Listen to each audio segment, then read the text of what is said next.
Hey everybody, how's it going out there? DAPA11 with another video here. A little different now. I'm going to go ahead and create a second explosion, a second diorama explosion effect. And I had already molded out of chicken wire, as you see here, the frame of the explosion some time ago. And, it takes up space and figured, hey, maybe I'll take those cotton balls that I found in one of our bathrooms and use it.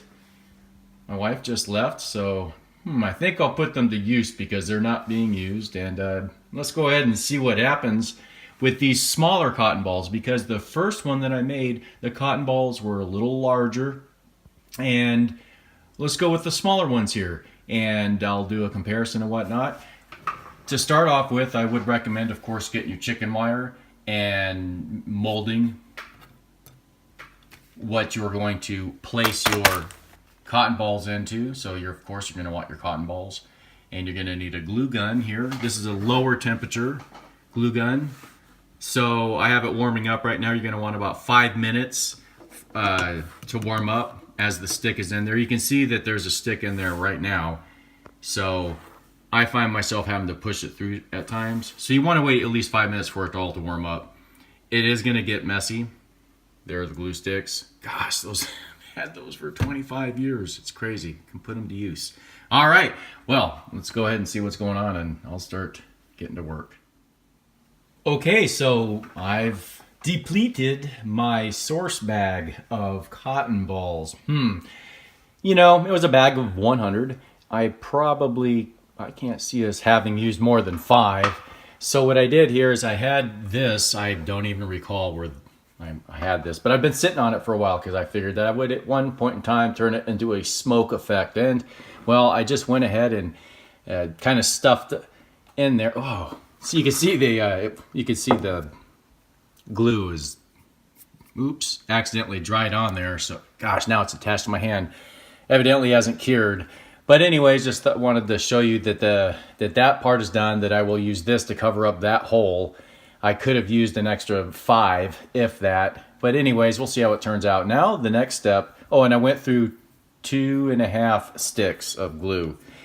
And probably 95 cotton balls and a little bit of that for the dimensions here. So now, the next step will be to apply yellow spray paint. Hopefully, I still have some. Okay, so I did have enough yellow, barely, with maybe half or less a can. So I went ahead and went all around and sprayed it with yellow.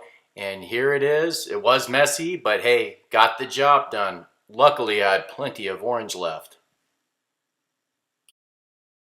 Okay, so here we have the second painting step, and that is to apply the orange paint. I had plenty of orange paint, as you can see, so here's how it turned out.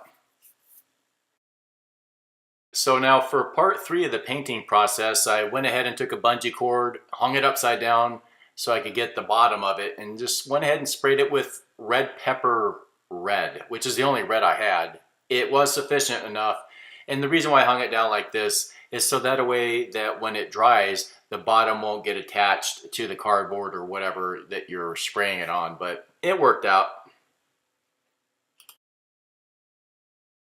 Now to continue on with the third step of painting, I went ahead and put it back down on the cardboard and spray painted more red to eliminate some more white that was peeking through here and there.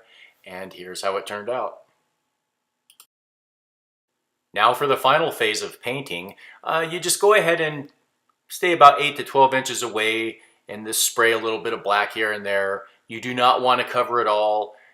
I put a little bit more on the top and some on the bottom where a little bit where I missed. But this is pretty much how it turned out. I think it so far has turned out better than the first one that I made.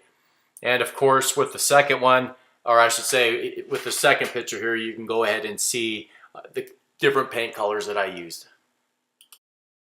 Okay, so here we are at the final stage, and that is the lighting. I cannot stress enough to be very cautious of the lighting source that you use. Please keep in mind that these are flammable materials. The glue, the cotton balls, the paints, and of course the hot light source.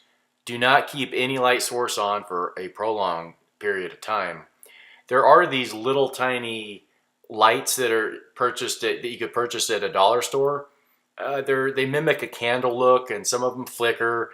Or you could use a light, a little handheld flashlight, but be very cautious of the light source. Again, you do not want to create a fire. You keep a high-powered light bulb in there, step out, go to the bathroom, get a phone call, get distracted, whatever, and you got yourself a fire on hand, and you do not want that. So again, just keep in mind of the light source you use. And as you see here, these light sources were at least enough to give it that really hot, heated fire effect. Well, so here they are, and here's how they've turned out. Now, I think that what I will have to do is maybe make some smaller ones. And there's a different video that I recently watched using a clear cup, so I think I'll use that method next. Make one when I get that material and show you how that one turns out. And I would like to avoid using the chicken wire in the future too. So that's a great way to have an alternative explosion effect. So, well, I appreciate it, everybody. And until next time, take care and see you next time. Alrighty, everybody. Goodbye.